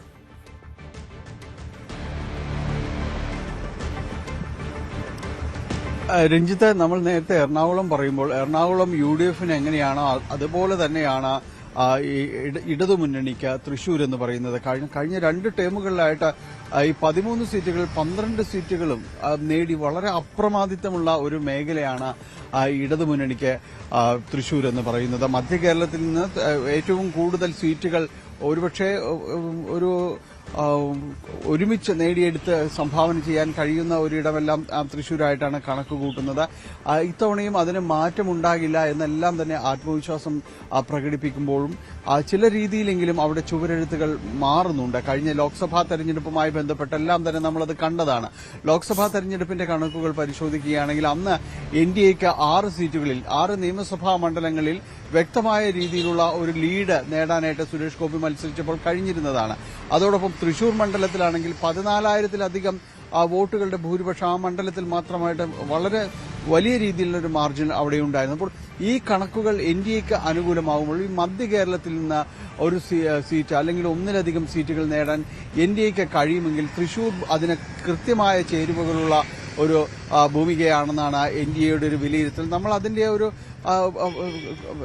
പ്രതികരണങ്ങളെല്ലാം തന്നെ കണ്ടതാണ്. പ്രത്യേകിച്ച് ഗുരുവായൂരാണെങ്കിലും നാട്ടികയിലാണെങ്കിലും തൃശൂർ എടുത്തു പറയാൻ തൃശൂരാണെങ്കിലും തൃശൂരിലെ പോളിംഗ് ശതമാനം എന്ന് പറയുന്നത് കഴിഞ്ഞ തവണ 70% ആയിരുന്നെങ്കിൽ ഇത്തവണ അത് 77-ലേക്ക് ഉയർന്നിട്ടുണ്ട്. വോട്ടിംഗ് ശതമാനം അവിടെ വളരെ കൂടുതലായിട്ട് വന്നിട്ടുണ്ട്. ഇത് തങ്ങൾക്ക് അനുകൂലമാകുമെന്ന് തന്നെയാണ് വിശ്വസിക്കുന്നത്, NDA ഉറച്ചു വിശ്വസിക്കുന്നത്. മാത്രവുമല്ല ഇടതു മുന്നണിക്ക് വലിയ രീതിയിലൊരു ആത്മവിശ്വാസം ഇപ്പോഴവിടെ ഉണ്ടോ എന്നത് സംശയമാണ്. കാരണം CPI മത്സരിക്കുന്ന ഒരു സീറ്റാണ്. ഇത്തവണ കൂടുതൽ വോട്ടുകൾ NDAയിലേക്ക് പോയിട്ടുണ്ടാകുമെന്നൊരു വിലയിരുത്തൽ ഔദ്യോഗികമായി അല്ലെങ്കിൽ കൂടിയും ഇടത് കേന്ദ്രങ്ങൾക്കുണ്ട്. കാരണം ഒരു ആത്മവിശ്വാസത്തോടെ തങ്ങൾക്കൊപ്പം നിൽക്കുമെന്ന് പറയാൻ കഴിയില്ല എന്നതാണ് ജില്ലാ സെക്രട്ടറി KV അബ്ദുൽ ഖാദർ തന്നെ നേരത്തെ വ്യക്തമാക്കുന്നത്. അപ്പോൾ ഈ രീതിയിൽ അവർക്ക് ഒരു ആത്മവിശ്വാസ കുറവ് ഇടതിന് സംഭവിച്ചിട്ടുണ്ടെങ്കിൽ, അവിടെ സംഭവിച്ചിട്ടുണ്ടെങ്കിൽ അത് തീർച്ചയായും ചില സൂചനകൾ തന്നെയാണ്, ഒരു സംശയവും അക്കാര്യത്തിലില്ല. അപ്പോൾ അവിടെ വ്യക്തമായ ഒരു ലീഡിലേക്ക് വരാനായിട്ട് NDA കഴിയുമെന്നാണ് NDA പൊതുവിൽ വിശ്വസിക്കുന്നത്. നേരത്തെ രഞ്ജിത്ത് സൂചിപ്പിച്ച മണലൂരാണെങ്കിലും മണലൂരിലെ ശക്തമായ രീതിയിലൊരു ത്രികോണ മത്സരം നടക്കുന്ന ഇടമാണ്. മണലൂർ തന്നെയാണ് TN പ്രതാപൻ മത്സരത്തിന് ഇറങ്ങുന്നത്. TN പ്രതാപനും ഈ താൻ വിജയിച്ച് കയറുമെന്ന രീതിയിലാണ്. നേരത്തെ അവിടെ കിറ്റ് വിവാദം അടക്കമുള്ള കാര്യങ്ങൾ അവിടെ ഉണ്ടായിരുന്നു. മണലൂരിൽ ശരിയായും മത്സരം ഉള്ളത് UDFും NDAയും തമ്മിലാണെന്ന് ആ രീതിയിലുള്ളൊരു വിലയിരുത്തലാണ് അവിടെ ഉള്ളത്. ഇടതുമുന്നണി സ്ഥാനാർത്ഥി പ്രൊഫസർ C രവീന്ദ്രനാഥാണ്. എങ്കിൽ കൂടിയും ശക്തമായ ഒരു ത്രികോണ മത്സരം അവിടെ നടക്കുന്നു. അതിൽ തങ്ങൾക്ക് ജയിച്ചു കയറാൻ കഴിയുമെന്നാണ് BJPയുടെ മുൻ ജില്ലാ പ്രസിഡന്റാണ് അനീഷ് നേരത്തെ പറഞ്ഞിട്ടുള്ളത്. ഒപ്പം നാട്ടികയിലെ കാര്യം മറന്നുകൂടാ. നാട്ടികയിലെ CC മുകുന്ദൻ, CPIയിലെ സിറ്റിംഗ് MLA ആയിരുന്നു CC മുകുന്ദനാണ് ഇപ്പോൾ NDAയുടെ സ്ഥാനാർത്ഥിയായി വരുന്നത്. 28,000-ലധികം വോട്ടുകൾക്ക് ജയിച്ച ഒരാൾ കൂടിയാണ്. പക്ഷേ പാർട്ടിയുമായുള്ളൊരു അഭിപ്രായ വ്യത്യാസം സ്ഥാനാർത്ഥി നിർണയം സംബന്ധിയായി ഉണ്ടാകുന്നു. അദ്ദേഹം തൊട്ടടുത്ത ദിവസങ്ങളിൽ തന്നെയാണ് NDA സ്ഥാനാർത്ഥിയായി മാറുന്നത്. അദ്ദേഹത്തിന് മണ്ഡലത്തിൽ വലിയ സ്വാധീനമുണ്ട്. അതൊരിക്കലും ചെറുതാക്കി കാണാനായിട്ട് സാധിക്കുകയില്ല. അദ്ദേഹം അവിടെയുള്ളൊരു വികസന പ്രവർത്തനങ്ങളുടെ ഭാഗം അങ്ങനെ വലിയ രീതിയിൽ അദ്ദേഹം മുന്നോട്ട് പോകുന്നുണ്ട്. മുൻ MLA ഗീതാ ഗോപിയാണ് അദ്ദേഹത്തിനെതിരായിട്ട് നാട്ടികയിൽ വരുന്നത്. എങ്കിൽ കൂടിയും BJPക്ക് NDAയ്ക്ക് അവിടെ വലിയ പ്രതീക്ഷ പുലർത്തുന്നുണ്ട്. ഗുരുവായൂർ സീറ്റിൽ വരുമ്പോൾ ഗുരുവായൂര് വിവാദങ്ങൾ കൊണ്ടാണ് വി ഗോപാലകൃഷ്ണൻ അവിടെ കളം നിറഞ്ഞത്. വലിയ ഈ വോട്ടിംഗ് ദിവസം തന്നെയും അദ്ദേഹത്തിന്റെ പ്രസ്താവനകൾ പലതും ആ രീതിയിലുള്ളതായിരുന്നു. പക്ഷേ അവിടെ അദ്ദേഹം ഉയർത്തിക്കൊണ്ടുവരുന്ന ചില വിഷയങ്ങൾ ഉണ്ടായിരുന്നു. അത് ഈ ഒരു വോട്ടുകളുടെ ഈ ഒരു ഏകീകരണത്തിന് കാരണമാകും എന്നൊരു വിലയിരുത്തൽ പൊതുവെയുണ്ട്. അത് മുന്നണികൾക്കും ഇപ്പോൾ അത് സംഭവിച്ചിട്ടുണ്ട്. അങ്ങനെയെങ്കിൽ അത് തങ്ങൾക്ക് അനുകൂലമാകും ആ ഒരു സാഹചര്യം എന്ന് തന്നെയാണ് NDA ക്യാമ്പുകൾ കരുതുന്നത്. നാട്ടികയും മണലൂരും തൃശൂരുമെല്ലാം അവർ പ്രതീക്ഷ വെച്ചു പുലർത്തുന്ന NDA പ്രതീക്ഷ വെച്ചു പുലർത്തുന്ന ഇടങ്ങളാണ്. തങ്ങളുടെ ഒരു വോട്ട് ഉറപ്പിച്ചു നിർത്തിക്കൊണ്ട് ഇത്തവണ മുഴുവൻ സീറ്റുകളും നേടാൻ കഴിയുമെന്നൊരു ആത്മവിശ്വാസമാണ് ഇടതുമുന്നണി പ്രതീക്ഷിക്കുന്നത്. 12 സീറ്റുകളുണ്ട്. ഒരു സീറ്റ് മാത്രമാണ്, ചാലക്കുടി മാത്രമാണ് കൈവിട്ടത്. ഇത്തവണ ചാലക്കുടിയും പിടിക്കുമെന്നാണ് അവർ അവകാശപ്പെടുന്നത്. പക്ഷേ ഈ മാറിയ ഒരു വോട്ടിംഗ് നിരക്കുകൾ ഇത് ആരെ തുണയ്ക്കുമെന്ന രീതിയിൽ തന്നെ എല്ലായിടത്തോളം പോലെ തന്നെ മുന്നണികൾക്ക് അവിടെയും കണക്കുകൂട്ടലുകൾ കൃത്യമായി വരുന്നില്ല എന്നതാണ് തൃശൂർ ജില്ലയിലെ ഒരു സാഹചര്യം ഡാനി വിശേഷിപ്പിക്കുന്നത്. തൃശൂരിലും വലിയ രാഷ്ട്രീയ പോരാട്ടം നടക്കുന്ന, പ്രവചിക്കാനാവാത്ത വിധമുള്ള റിസൾട്ടുകൾക്ക് സാധ്യതയുള്ള നിരവധി മണ്ഡലങ്ങളുണ്ട്. പാലക്കാട്ടേക്കൊന്ന് പോകണം. ഒരുപക്ഷേ ഈ തെരഞ്ഞെടുപ്പിൻ്റെ അവസാന സമയത്ത് പാലക്കാട് ജില്ലയാണ്, പാലക്കാട് മണ്ഡലമാണ് ഏറ്റവും അധികം ചർച്ചയ്ക്ക് വിധേയമായത്. തെരഞ്ഞെടുപ്പ് പ്രചാരണത്തിന് തൊട്ട് മുമ്പത്തെ ദിവസം ശോഭാ സുരേന്ദ്രനുമായി ബന്ധപ്പെട്ടുയർന്ന വോട്ടിന് പണം കൊടുക്കൽ വിവാദം, പുറത്തു വന്ന വീഡിയോ ഒക്കെ ഒരു ദിവസം മുഴുവൻ ശോഭയെ കളത്തിൽ നിറച്ചു നിർത്തി. അത് തനിക്ക് ഗുണമാകുമെന്നുള്ള പ്രതീക്ഷയാണ് ശോഭ പങ്കുവെക്കുന്നത്. നമുക്കറിയാം, ഏത് മണ്ഡലത്തിൽ മത്സരിച്ചാലും വോട്ട് ഉയർത്തുകയോ വിജയത്തിനൊപ്പം എത്തുകയോ ചെയ്യിക്കാൻ പ്രാപ്തിയുള്ള ഒരു സ്ഥാനാർത്ഥി കൂടിയാണ് ശോഭാ സുരേന്ദ്രൻ. വലിയ പ്രതീക്ഷയോടുകൂടിയാണ് ശോഭയെ അവിടെ അവതരിപ്പിച്ചത് BJP. ഒരു ഘട്ടം വരെ വലിയ പ്രതീക്ഷ കാക്കുകയും ചെയ്തിരുന്നു. പക്ഷേ ഈ വിവാദം ശോഭയെ എങ്ങനെ ബാധിക്കുമെന്നുള്ളതാണ് രാഷ്ട്രീയ കേരളം കാത്തിരിക്കുന്നത്. ഒരുപക്ഷെ വിജയിച്ചാലും കടുത്ത നിയമപ്രശ്നങ്ങളിലേക്ക് കൂടി ശോഭ പോകാൻ ഇടയാകുന്ന സാഹചര്യം കൂടി അവിടെ ഉണ്ടായി എന്നുള്ളത് ഏറ്റവും പ്രധാനപ്പെട്ട വിഷയമാണ്. PK ശശി മത്സരിച്ച ഒറ്റപ്പാലം മണ്ഡലത്തിൽ ജനവിധി നിർണായകമാണ്, പ്രത്യേകിച്ചും CPMന്. അവിടെ CPMനെ വെല്ലുവിളിച്ച് മത്സരരംഗത്ത് UDF പിന്തുണയോടെ ഇറങ്ങിയ PK ശശി ഇപ്പോൾ കണ്ണൂരിലെ തളിപ്പറമ്പും പയ്യന്നൂരും ഒക്കെ പോലെ, അമ്പലപ്പുഴയിലെ സുധാകരനെ പോലെ ശശിയും CPMന് വലിയ വെല്ലുവിളി ഉയർത്തിയിട്ടുണ്ട്. ഇതൊക്കെ ജനം എങ്ങനെ കാണുമെന്നുള്ളത് കാത്തിരുന്ന് കാണണം. അനുമോദ് ഏറ്റവും പുതിയ വിവരങ്ങളുമായി ചേരും. അനുമോദ്, നമുക്ക് പാലക്കാട്ട് നിന്ന് തന്നെ തുടങ്ങാം. പാലക്കാട്ട് നിരവധി മണ്ഡലങ്ങളുണ്ട്. പാലക്കാട്ട് നിന്ന് തന്നെ തുടങ്ങാം. ശോഭയുടെ സാധ്യത കൂട്ടിയോ കുറച്ചോ എന്നുള്ള ചർച്ചകൾ സജീവമാണ്. BJP സുരേഷ് ഗോപി അടക്കമുള്ള BJP നേതാക്കൾ പറയുന്നത് അത് ശോഭയെ വിജയിപ്പിക്കും എന്നുള്ള തരത്തിലാണ്. പക്ഷേ ആ വിവാദം അങ്ങനെ അന്തരീക്ഷത്തിലുണ്ട്, അതിനൊരു വ്യക്തത വന്നിട്ടുമില്ല. എന്ത് കരുതണം ഇക്കുറി നമ്മൾ പാലക്കാടിനെ കുറിച്ച്? പോളിംഗ് ശതമാനമൊക്കെ ഏത് തരത്തിലായിരുന്നു? അത് കഴിഞ്ഞ വർഷത്തേക്കാൾ എത്ര വ്യത്യാസമുണ്ടായിരുന്നു? Ranjith, good morning. പാലക്കാട് തന്നെയാണ് ഈ ഒരു തെരഞ്ഞെടുപ്പിൽ സംസ്ഥാനത്തിന് ഏറ്റവും ശ്രദ്ധേയമായ മത്സരം നടന്ന ഒരിടം. പോളിംഗ് ശതമാനത്തിന് കാര്യത്തിൽ തുടങ്ങുകയാണെങ്കിൽ കഴിഞ്ഞ തവണത്തേക്കാൾ ഏതാണ്ട് 6% പോളിംഗ് അവിടെ ഉണ്ടായിട്ടുണ്ട്. 75.27 ആയിരുന്നു 2021 പോളിംഗ്. അത് ഇത്തവണ ഏറ്റവും ഒടുവിൽ ലഭ്യമായ കണക്ക്. അത് ഇനിയും ക്രോഡീകരിക്കപ്പെടേണ്ടതുണ്ട്. അത് എത്തിപ്പെട്ടിരിക്കുന്നത് 81.59 അതായത് 6% പോളിംഗ് വർധനവുണ്ട്. ഇത് SIR കാരണമാണോ അതോ കൂടുതൽ ആളുകൾ വന്ന് ഈ ഒരു രാഷ്ട്രീയമായിട്ടുള്ള ഒരു തരംഗമാണോ എന്നുള്ളതൊക്കെയാണ് അറിയേണ്ടത്. ഇവിടെ ഏറ്റവും പ്രധാനപ്പെട്ടത് ശോഭാ സുരേന്ദ്രനുമായി ബന്ധപ്പെട്ട വിവാദങ്ങൾ എങ്ങനെ പോളിംഗിനെ ബാധിച്ചു എന്നുള്ളതാണ്. ഇന്നലെ സുരേഷ് ഗോപിയുടെ പ്രതികരണത്തിൽ ഒരു പ്രധാനപ്പെട്ട ഒരു കാര്യമുണ്ട്. ഇതൊരു കുടുക്കാണ്. ഇത് ജയിച്ചാലും നിയമക്കുരുക്കിലേക്ക് ശോഭയെ തള്ളിവിടാനുള്ള ഒരു കുടുക്കാണ്. അപ്പോൾ ആ ഒരു പോയിന്റ് കൃത്യമായിട്ട് പാലക്കാട് അവസാന ദിവസങ്ങളിൽ പ്രചരിക്കപ്പെട്ടിട്ടുണ്ട് എന്ന് വേണം കരുതുവാൻ. അതായത് ഇവരുടെ ശോഭാ സുരേന്ദ്രൻ ജയിച്ചാലും അവർ നിയമപരമായിട്ട് അയോഗ്യയാവാനുള്ള സാധ്യതയുണ്ട്.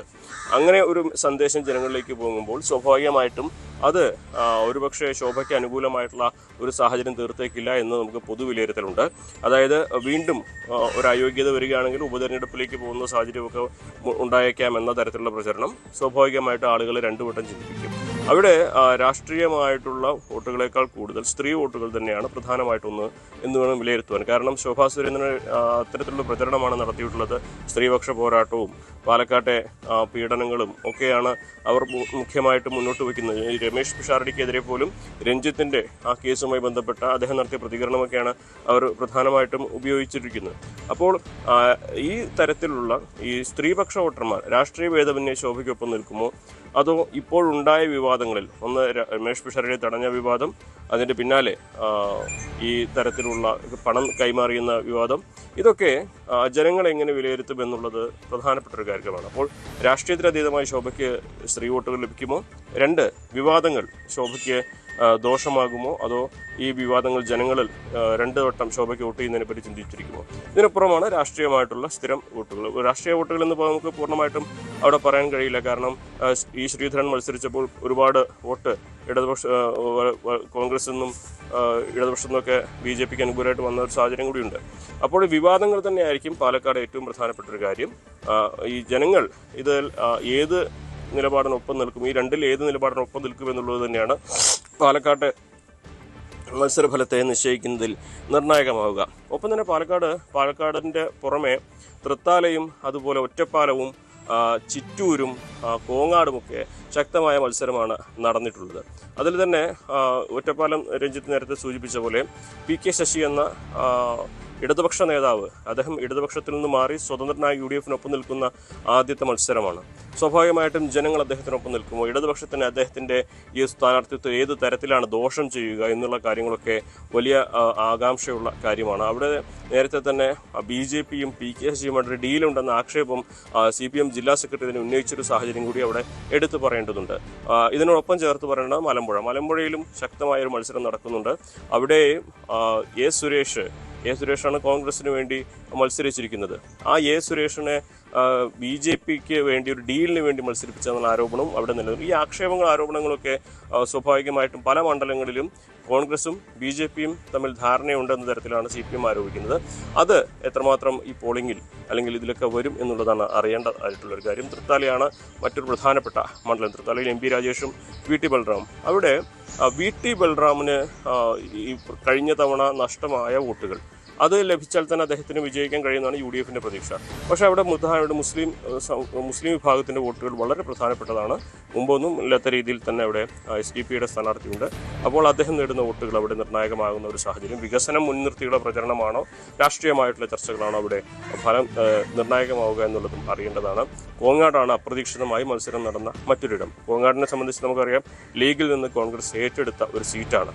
അവിടെ വലിയ പോരാട്ടമാണ് തുളസി അവിടെ നടത്തിയിട്ടുള്ളത്. സ്വാഭാവികമായിട്ട് ഇടതുപക്ഷത്തിന് ഏറെ മേൽക്കൈയുള്ള ഒരു മണ്ഡലത്തിൽ തുളസിയുടെ സാന്നിധ്യം ഈ ഒരു ഭരണവിരുദ്ധ വികാരം കൂടി വരികയാണെങ്കിൽ UDFന് അവിടെ പ്രതീക്ഷയുള്ള ഒരു സാഹചര്യമുണ്ട്. ഒപ്പം തന്നെ ചിറ്റൂരിൽ കഴിഞ്ഞ ദിവസം ഇന്നലെ വരെ വിവാദമുണ്ടായ ഒരു സാഹചര്യമുണ്ട്. സുമേഷ് അച്യുതൻ വലിയ പ്രതീക്ഷയിലാണ് UDFൻ്റെ സ്ഥാനാർത്ഥി. അങ്ങനെ ഒരു 4 മണ്ഡലങ്ങളെങ്കിലും അധികം ഇത്തവണ നേടാൻ കഴിയുമെന്നൊരു പ്രതീക്ഷ UDF വെച്ച് പുലർത്തുമ്പോൾ സത്യത്തിൽ ഈ പോളിംഗ് ശതമാനത്തിലെ വർധനവ് UDF അനുകൂല തരംഗമാണോ അതോ SIRനെ തുടർന്നുണ്ടായ മാറ്റമാണോ എന്ന് അറിയാൻ കഴിയാത്തൊരു സാഹചര്യം നിലവിലുണ്ട്. തീർച്ചയായും ഈ രാഷ്ട്രീയ പാർട്ടികളെ വല്ലാതെ ആശയക്കുഴപ്പത്തിലാക്കുന്നതും അത് തന്നെയാണ് അനുമോദ്. SIR എഫക്റ്റ് എന്തായിരിക്കും എന്നുള്ളതാണ്, അത് ആർക്ക് ഗുണം ചെയ്യും എന്നുള്ളതാണ്. യഥാർത്ഥ വോട്ടർമാർ പോളിംഗ് ബൂത്തിലേക്ക് എത്തി എന്നുള്ളത് SIRമായി ബന്ധപ്പെട്ട പോസിറ്റീവായിട്ടുള്ള ഒരു റെസ്പോൺസ് തന്നെയാണ്, സംശയമില്ല. പക്ഷേ അതിൻ്റെ ആത്യന്തിക ഗുണം, ഫലം ആർക്ക് കിട്ടും എന്നുള്ളത് കാത്തിരുന്ന് കാണണം. മറ്റൊരു കണക്കുകൂടി പുറത്തു വരുന്നത്, ഇന്നലെ SIR നടപ്പാക്കിയ ശേഷം തെരഞ്ഞെടുപ്പ് നടന്ന 2 സംസ്ഥാനങ്ങളാണ്. ഒന്ന് പുതുച്ചേരിയും മറ്റൊന്ന് അസമും. പുതുച്ചേരിയിൽ 85% വോട്ടാണ് രേഖപ്പെടുത്തിയത്. അസമിലാകട്ടെ 83% പോളിംഗ് നടന്നു എന്നുള്ളതും ഏറ്റവും പ്രധാനപ്പെട്ട ഒന്നാണ്. ഈ 2 സംസ്ഥാനങ്ങളുടെയും ചരിത്രത്തിലെ ഏറ്റവും വലിയ പോളിംഗ് രേഖപ്പെടുത്തി എന്നുള്ളതും നിർണായകമാണ്. SIR എഫക്റ്റ് ഇപ്പോൾ ബംഗാളിലും സമാനമായി തന്നെ 90 ലക്ഷത്തോളം ആളുകളെ SIR അനുസരിച്ച് വോട്ടർ പട്ടികയിൽ നിന്ന് പുറത്തായി. ഇതുമായി ബന്ധപ്പെട്ട് മമതാ ബാനർജി വലിയ ആക്ഷേപം ഉന്നയിക്കുന്നുണ്ട്. പക്ഷേ അതൊക്കെ ആരെ സഹായിക്കും, ഏത് തരത്തിൽ ഗുണം ചെയ്യും, ഫലം ചെയ്യും എന്നുള്ളതോ കാത്തിരുന്ന് കാണണം. അനുഭവം നമുക്ക് മലപ്പുറത്തേക്കൊന്ന് പോകണം. നമ്മൾ പലപ്പോഴും ചർച്ച ചെയ്തതുപോലെ സംശയമില്ല, മലപ്പുറം തൂത്തുവാരും ലീഗ്. അതിപ്പോൾ എത്ര വലിയ ട്രെൻഡാണെങ്കിലും 1, 2, 3 സീറ്റുകൾ നഷ്ടപ്പെടുക എന്നതിനപ്പുറം ലീഗിനൊരു വലിയ കൈനഷ്ടം, ലീഗിന് പൊള്ളുന്നൊരവസ്ഥ ഉണ്ടാവാറില്ല. ഇത്തവണ കുറച്ചുകൂടി ന്യൂനപക്ഷ ഏകീകരണമുണ്ട് എന്നുള്ള വിലയിരുത്തൽ ഇതുമായി ബന്ധപ്പെട്ട് വരുന്ന പശ്ചാത്തലമുണ്ട്. അപ്പോൾ കഴിഞ്ഞ തവണത്തേക്കാൾ കുറച്ചുകൂടി സീറ്റ് നേട്ടം മലപ്പുറത്ത് ലീഗ് പ്രതീക്ഷിച്ചേക്കാം. അതിൽ അത്ഭുതമില്ലതാനും. തീർച്ചയായും രഞ്ജിത്ത്, UDFന്റെ ശക്തി കേന്ദ്രമാണ് മലപ്പുറം, അതിൽ സംശയമൊന്നുമില്ല. 16-ൽ 16 നേടുമെന്നാണ് ഇത്തവണ UDF ആത്മവിശ്വാസം പ്രകടിപ്പിക്കുന്നത്. ഇത്തവണ നേട്ടം ഉണ്ടാക്കുകയാണെങ്കിൽ അങ്ങനെ കോൺഗ്രസ് ആയിരിക്കും നേട്ടം ഉണ്ടാക്കുക. കാരണം കോൺഗ്രസിന് കഴിഞ്ഞ തവണ നിയമസഭാ തെരഞ്ഞെടുപ്പിൽ 1 സീറ്റാണ് ലഭിച്ചത്. അത് ഉപതെരഞ്ഞെടുപ്പിൽ 2 സീറ്റായി ഉയർന്നു, നിലമ്പൂരിലൂടെ ലഭിച്ചപ്പോൾ.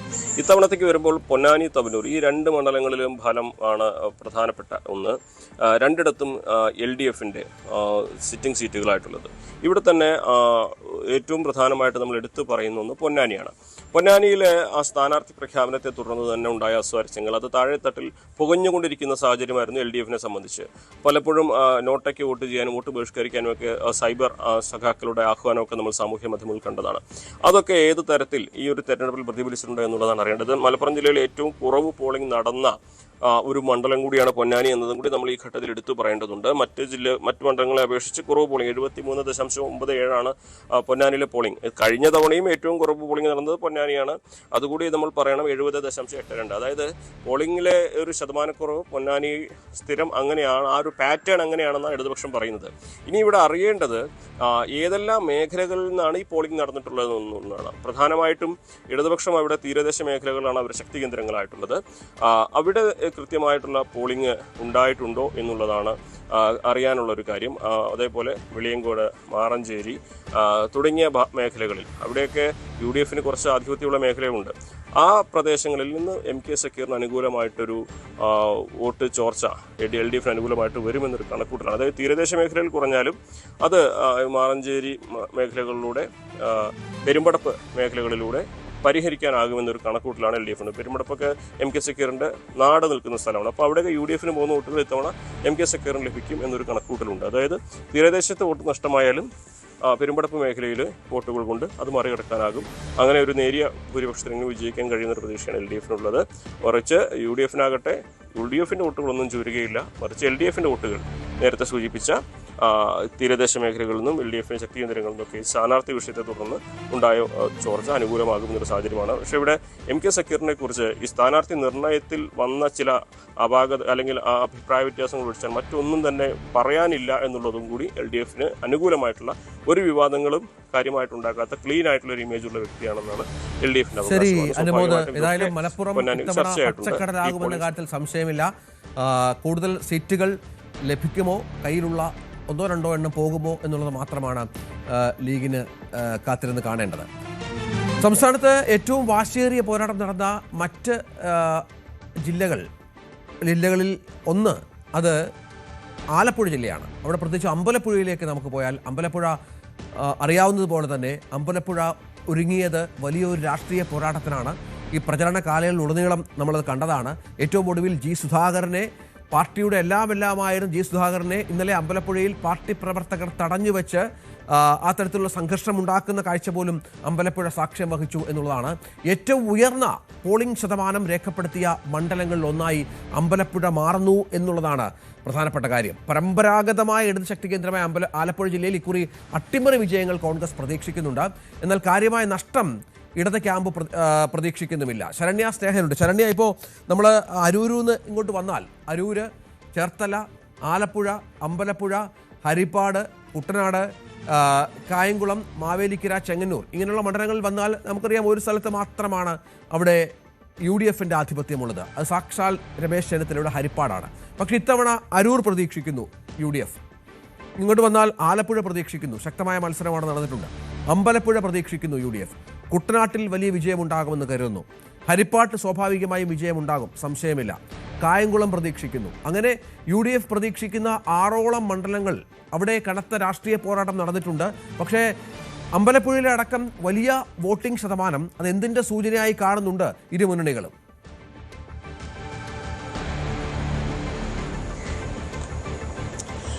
രഞ്ജിത്ത്, ആലപ്പുഴ ജില്ലയിൽ ഇത്തവണ കനത്ത പോരാട്ടമായിരുന്നു നടന്നത്. നമ്മൾ നേരത്തെ സൂചിപ്പിച്ചതുപോലെ തന്നെ തിരഞ്ഞെടുപ്പിന്റെ തുടക്കം മുതൽ തന്നെ വളരെ വാശിയേറിയ ഒരു മത്സരത്തിലേക്ക് കാര്യങ്ങൾ പോയിരുന്നു. ആദ്യഘട്ടത്തിൽ ചർച്ചയായിരുന്നത് UDFന് ആര് മത്സരിക്കാൻ, സ്ഥാനാർത്ഥികൾ ആരുണ്ട് എന്നുള്ളൊരു വലിയ ചർച്ച. എത്ര വന്നാലും ഈ 8 എന്നുള്ള LDFന്റെ കണക്കുകളെ അത് ബ്രേക്ക് ചെയ്യാൻ കഴിയുന്ന രീതിയിലുള്ള സ്ഥാനാർത്ഥികൾ ഉണ്ടോ എന്നുള്ള ചോദ്യമൊക്കെ ഉയർന്നിരുന്നു. പക്ഷേ സ്ഥാനാർത്ഥി നിർണയം വന്നതോടുകൂടി UDFന് പ്രാദേശികമായി സ്വാധീനമുള്ള ആളുകൾ അങ്ങനെ വളരെ ബുദ്ധിപൂർവ്വമാണ് അവർ ഇത്തവണ സ്ഥാനാർത്ഥികളെ പ്ലേസ് ചെയ്തെന്നുള്ളതാണ്. ഇടത് കോട്ടയാണ് ആലപ്പുഴ. കഴിഞ്ഞ നിയമസഭാ തെരഞ്ഞെടുപ്പിൽ 8 ഇടങ്ങളിലാണ് ഇടതുപക്ഷം നിലനിർത്തിയത്. തുടർച്ചയായി അവർ നിലനിർത്തി എന്നുള്ളതാണ്. അതിനോടൊപ്പം തന്നെ ഹരിപ്പാട് മാത്രമാണ് വ്യത്യസ്തമായി UDFനൊപ്പം രമേശ് ചെന്നിത്തല ആയതുകൊണ്ട് തന്നെ അവിടെ അത് തുടരുന്നൊരു സാഹചര്യം ഉണ്ടാവുകയും ചെയ്തിട്ടുള്ളത്. പക്ഷേ ഇത്തവണത്തെ വാശിയേറിയ തെരഞ്ഞെടുപ്പ് പ്രവർത്തനം പോലെ തന്നെയായിരുന്നു തെരഞ്ഞെടുപ്പിന്റെ അവസാന മണിക്കൂറുകളിലേക്ക് നമ്മൾ കടന്നപ്പോൾ മനസ്സിലാക്കാൻ കഴിഞ്ഞതും അത് തന്നെയാണ്. അതായത് ഓരോ ഇടങ്ങളിലും ഇഞ്ചോടിഞ്ച് പോരാട്ടമായിരുന്നു നടന്നത് എന്നുള്ളത് ആണ് അറിയാൻ കഴിഞ്ഞത്. അത് തന്നെയായിരുന്നു ഒരു പോളിംഗ് പെർസെൻറ്റേജ് നമുക്ക് ആലപ്പുഴയിൽ നിന്ന് കാണാൻ കഴിഞ്ഞിട്ടുള്ളതും. 77.39% ഇത്തവണത്തെ പോളിംഗ് പെർസെൻറ്റേജ് വന്നിട്ടുള്ളത്. 1% കഴിഞ്ഞ തവണത്തേക്കാൾ കൂടിയിട്ടുണ്ട്. നേരത്തെ പറഞ്ഞ അമ്പലപ്പുഴ, അതായത് ഏറ്റവും വാശിയേറിയ മത്സരം നടന്ന G. സുധാകരൻ CPMൽ നിന്ന് വിട്ട് ഒരു സ്വതന്ത്ര സ്ഥാനാർത്ഥിത്വത്തിലേക്ക് വരികയും അവിടെ UDFന്റെ പിന്തുണ കൂടി എത്തുകയും ചെയ്തതോടുകൂടി ഏറ്റവും ശ്രദ്ധേയമായ സംസ്ഥാനത്തെ തന്നെ മത്സരം നടന്ന, അതായത് എവിടെ ജയിച്ചാലും അമ്പലപ്പുഴ സുധാകരൻ തോൽക്കണം, അതായിരുന്നു CPMന്റെ ഏറ്റവും പ്രധാനപ്പെട്ട നിലപാട്. അത് പ്രത്യക്ഷത്തിൽ തന്നെ MV ഗോവിന്ദൻ ഇവിടെ പറയുകയും ചെയ്തിരുന്നു. പാർട്ടി സെക്രട്ടറി MV ഗോവിന്ദൻ പറയുകയും ചെയ്തിരുന്നു. ആ ഒരു മെഷീനറീസ് മുഴുവൻ ഇറക്കിയിട്ട് അമ്പലപ്പുഴയിൽ പ്രചാരണം നടത്തിയിരുന്നു. പക്ഷേ അമ്പലപ്പുഴയുടെ ഒരു പോളിംഗ് പെർസെൻറ്റേജ് നമ്മൾ നോക്കുമ്പോൾ കഴിഞ്ഞ തവണത്തേക്കാൾ, അതായത് കഴിഞ്ഞ തവണ 76.48 ആയിരുന്നെങ്കിൽ ഇത്തവണ അത് ഉയർന്ന 80%, അതായത് 80.75% അമ്പലപ്പുഴയുടെ പോളിംഗ് പെർസെൻറ്റേജ് ഉയർന്നു എന്നുള്ളതാണ്. ചില ഇടങ്ങളിൽ ഉണ്ടായ ഒരു വോട്ടിൻ്റെ കുതിപ്പ് അത് നമുക്ക് ഇത് അത്ര കണ്ട് ഇടതുപക്ഷത്തിന് ഗുണകരമായ ഒരു മാറ്റമാണ് എന്ന് കരുതാൻ കഴിയില്ല. പ്രത്യേകിച്ച് കിഴക്കൻ മേഖല, G. സുധാകരന് സ്വാധീനമുള്ള തിരുവമ്പാടി, പഴവീടടക്കമുള്ള കിഴക്കൻ മേഖലകൾ നമ്മൾ പരിശോധിക്കുകയാണെങ്കിൽ തിരുവമ്പാടി സ്കൂളിലെ ബൂത്തിലൊക്കെ എല്ലാ ബൂത്തുകളിലും 90% മേളിൽ വോട്ട് പോൾ ചെയ്യപ്പെട്ടു എന്നുള്ളതാണ്. അത് അത്ര ഗുണകരമായി ഇടതുപക്ഷത്തിന് മാറുമോ എന്ന് നമുക്ക് പറയാൻ കഴിയില്ല. കാരണം വാശിയേറിയ തെരഞ്ഞെടുപ്പ് നടന്നു. G. സുധാകരൻ പാർലമെന്ററി നിലയിൽ ആലപ്പുഴയിൽ പ്രൂവ് ചെയ്യപ്പെട്ട ഒരാളായിരുന്നു. അതായിരുന്നു ഏറ്റവും വലിയൊരു വെല്ലുവിളി. കാരണം പാർട്ടിക്കുള്ളിലെ തർക്കങ്ങൾ നിലനിൽക്കുമ്പോഴും അതൊരു ആഭ്യന്തര പ്രശ്നങ്ങളായി CPMനെയോ അല്ലെങ്കിൽ അതുവരെയുമായി ബന്ധപ്പെട്ട് ബാധിക്കുന്നവരെയോ മാത്രമായി നിലനിൽക്കുകയും അതിനപ്പുറത്തേക്ക് പാർലമെന്റേറിയൻ എന്നുള്ള ഒരു അക്സെപ്റ്റൻസ് വെച്ചായിരുന്നു സുധാകരൻ മത്സരത്തിലേക്ക് ഇറങ്ങിയത്. UDF പിന്തുണ കൂടി വന്നതോടെ മറ്റ് രാഷ്ട്രീയമായ കാര്യങ്ങൾ CPMനെ മാത്രം ബാധിക്കുന്നതാണെന്നും അതിനപ്പുറത്തേക്ക് ഒരു വോട്ടിംഗ് പാറ്റേൺ ഉണ്ടാവുന്ന ഒരു രീതിയാണ് നമ്മൾ അമ്പലപ്പുഴയിൽ അവസാന നിമിഷം കണ്ടത്. നിലവിലത്തെ ഒരു സാഹചര്യം നോക്കുകയാണെങ്കിൽ കഴിഞ്ഞ പ്രാവശ്യത്തേക്കാൾ UDF നില മെച്ചപ്പെടുത്തുമെന്നുള്ളത് തന്നെയാണ്. കാരണം തുടർച്ചയായി 2 ടേമുകൾ ഭരിച്ച ഒരു സർക്കാരിന് വേണ്ടി വോട്ട് രേഖപ്പെടുത്താനായി എത്തുന്ന ആളുകളുടെ ഒരു പാറ്റേൺ അല്ലായിരുന്നു എന്നാണ് എനിക്ക് വിലയിരുത്താൻ കഴിയുന്നത്. അതായത് ഒരു തുടർഭരണത്തിന് വേണ്ടി ഇത്രയും അധികം ആളുകൾ പുറത്തേക്ക് ഇറങ്ങി വന്ന് വോട്ട് ചെയ്തു എന്ന് വിശ്വസിക്കാനാവില്ല. മറിച്ച് ഒരു മാറ്റത്തിന് വേണ്ടിയുള്ള ഒരു വോട്ടിംഗ് നടന്നു എന്ന് തന്നെയാണ് കരുതുന്നത്. അരൂരേക്ക് പോവുകയാണെങ്കിൽ അരൂര് UDFന് ഒരു മേൽക്കൈ, നിലവിലത്തെ ഒരു പോളിംഗ് ശതമാനം നമ്മൾ നോക്കുമ്പോൾ നമുക്ക് പറയാൻ കഴിയും. കാരണം 83% പോളിംഗ്. അരൂർ എല്ലാ തവണയും നന്നായി പോൾ ചെയ്യുന്ന ഒരു മണ്ഡലമാണ്. കഴിഞ്ഞ തവണ 82 ആയിരുന്നു. അത് ഇത്തവണ 83% ഉയർത്തിയിട്ടുണ്ട്. ന്യൂനപക്ഷ മേഖലകളിൽ നല്ല വോട്ടിംഗ് ഉണ്ടായിട്ടുണ്ട് എന്നുള്ളതാണ് ശ്രദ്ധേയം. ആലപ്പുഴ ജില്ലയിലെ എല്ലാ ന്യൂനപക്ഷ കേന്ദ്രങ്ങളിലും നല്ല രീതിയിൽ വോട്ട് പോൾ ചെയ്യപ്പെട്ടിട്ടുണ്ട്. അത് ഒരു പക്ഷേ ന്യൂനപക്ഷങ്ങളുടെ ഒരു ഏകീകരണം, ഒരു ക്രോഡീകരണം UDF-ന് അനുകൂലമായി ഉണ്ടാകുമെന്ന് തെരഞ്ഞെടുപ്പ് വിശകലന വിദഗ്ധർ ഈ ഇലക്ഷൻ പോളിംഗിന് ശേഷം അനലൈസ് ചെയ്യുന്നൊരു പശ്ചാത്തലം കൂടിയുണ്ട്. എന്താണ് സംഭവിക്കുക എന്നുള്ളത് കാത്തിരുന്ന് കാണാം. ഇടവേളയ്ക്ക് ശേഷം തിരിച്ചെത്തും. Renergy presents K-Vote. നിങ്ങൾക്കായി സമർപ്പിക്കുന്നത് Renergy Systems India Private Limited, the most trusted solar energy brand. Co-presented by Berger.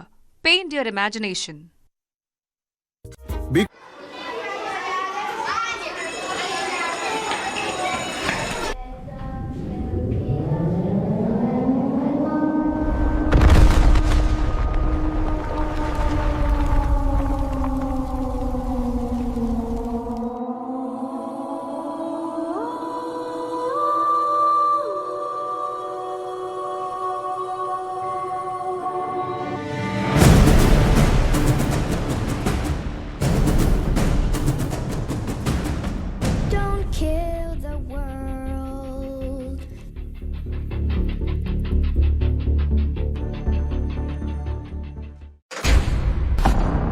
കളിക്കളം ready.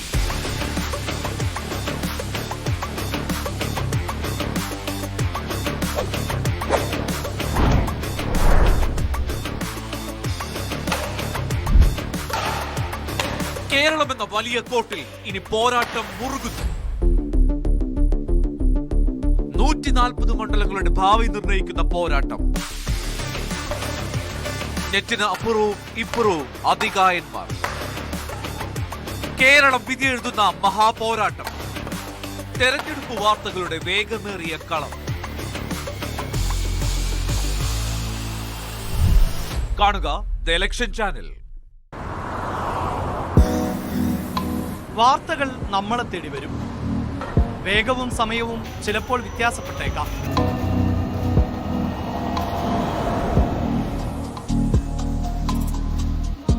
Flash ന്യൂസുകളും ബ്രേക്കിംഗ് ന്യൂസുകളും പുറം കാഴ്ചകളായി ഓടിമറയും.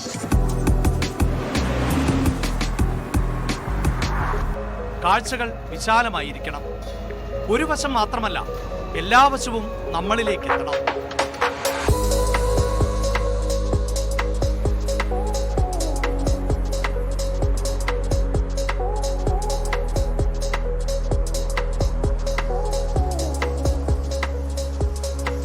ന്യൂസ് ട്രെൻഡ്സ് വസ്തുതാപരമായ വിശകലനങ്ങളോടെ വാർത്തയുടെ വിശാലമായ കാഴ്ചയിലേക്ക്.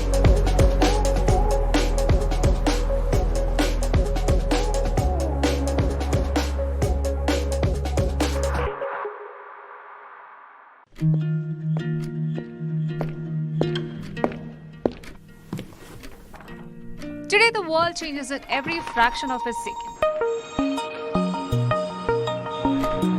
തീരുമാനങ്ങൾ, സംഭവങ്ങൾ, അതിവേഗ മാറ്റങ്ങൾ, പ്രതിസന്ധികൾ, ഉയർന്ന ശബ്ദങ്ങൾ.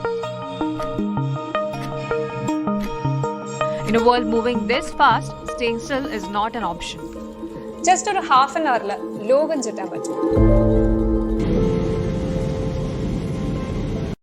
Renergy presents K-Vote. നിങ്ങൾക്കായി സമർപ്പിക്കുന്നത് Renergy Systems India Private Limited, the most trusted solar energy brand. Co-presented by Berger.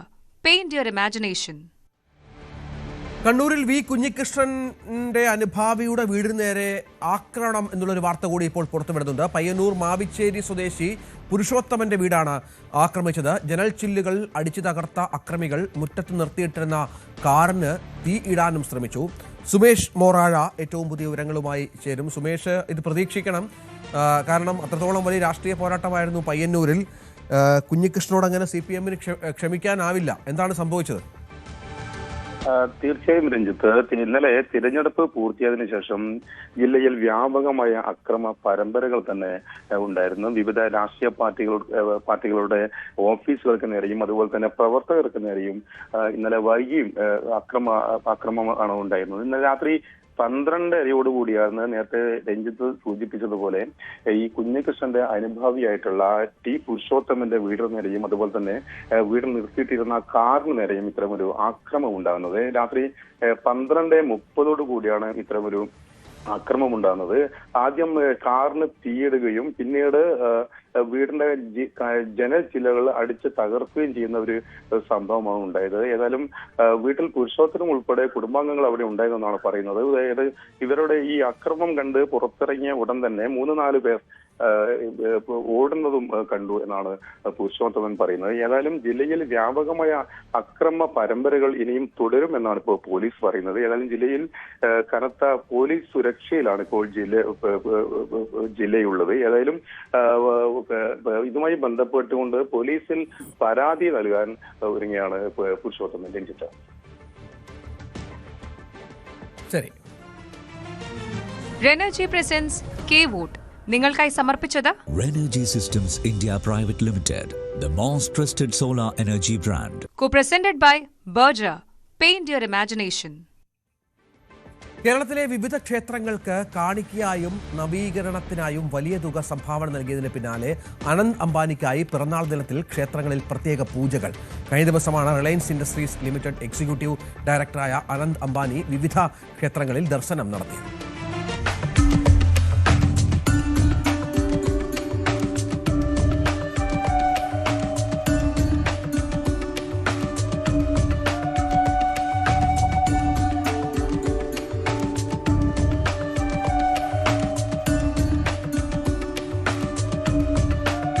ഇക്കഴിഞ്ഞ 2-ാം തീയതിയായിരുന്നു റിലയൻസ് ഇൻഡസ്ട്രീസ് എക്സിക്യൂട്ടീവ് ഡയറക്ടറും ജാംനഗർ ബൻഡാര സ്ഥാപകനുമായ അനന്ത് അംബാനി കേരളത്തിലെത്തിയത്.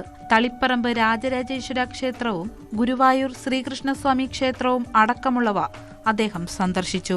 ക്ഷേത്രങ്ങൾക്ക് കാണിക്കയായും നവീകരണ പ്രവർത്തികൾക്കായും വലിയൊരു തുക സംഭാവന ചെയ്തു. രാജരാജേശ്വര ക്ഷേത്രത്തിൽ 3 ലക്ഷം രൂപ കാണിക്കയിട്ടതിനു പുറമെ നവീകരണത്തിന് 12 ലക്ഷം രൂപയാണ് വാഗ്ദാനം ചെയ്തത്. അനന്ത് അംബാനിയുടെ പിറന്നാൾ ദിനത്തിൽ ക്ഷേത്രത്തിൽ പ്രത്യേക പൂജകൾ നടത്തി.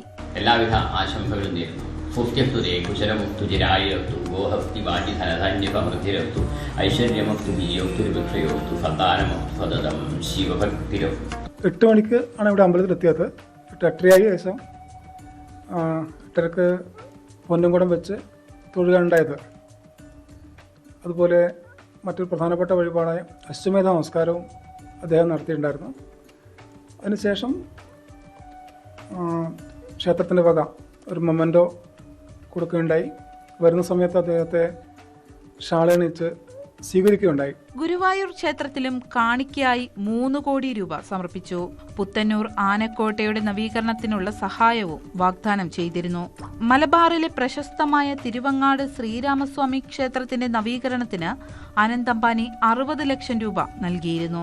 എല്ലാം അറിയുന്ന, എല്ലായിടവും നിറഞ്ഞു നിൽക്കുന്ന ഈ പ്രപഞ്ചത്തിന്റെ ഊർജദായകനായ പരമ്പൊരുൾ അങ്ങ് ഇദ്ദേഹത്തിന് ആത്മീയവും ഭൗതികവുമായ എല്ലാ അറിവുകളും നൽകി 100 ശരത്കാലങ്ങൾ ആരോഗ്യത്തോടെയും ഐശ്വര്യത്തോടെയും സന്തോഷത്തോടെയും ജീവിക്കാൻ അനുഗ്രഹം ചൊരിയണം.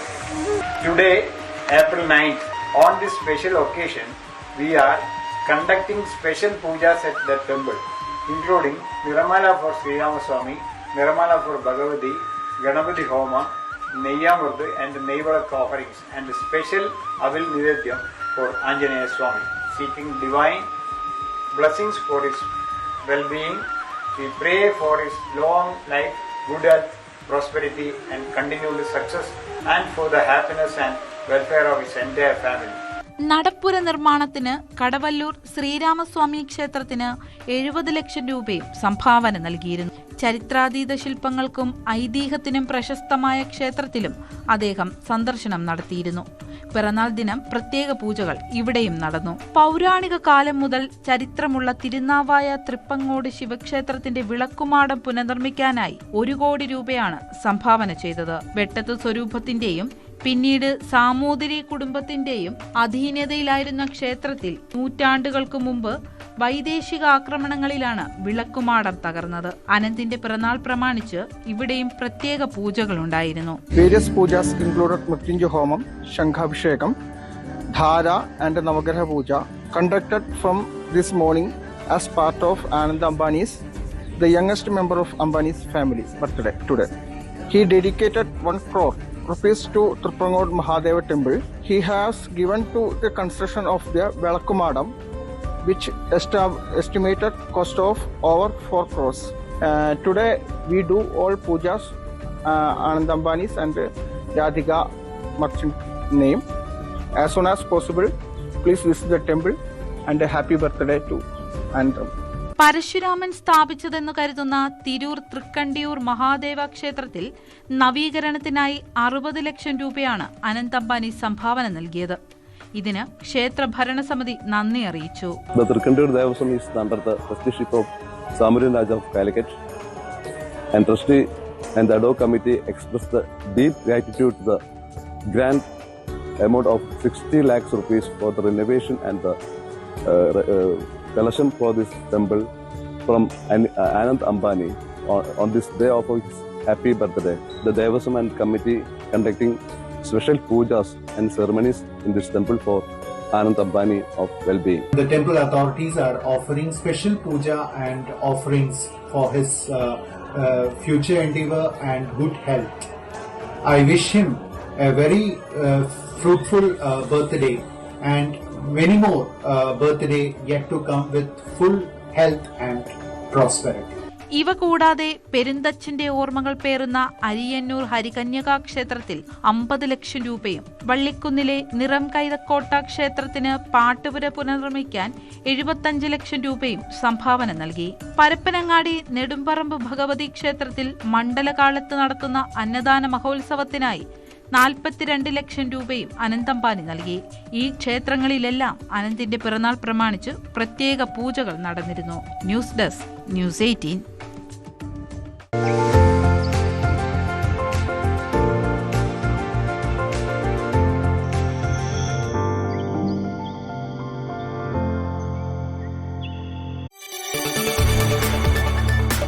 കൂടുതൽ വാർത്തകൾക്ക് news 18 Keralam YouTube channel subscribe ചെയ്യുക.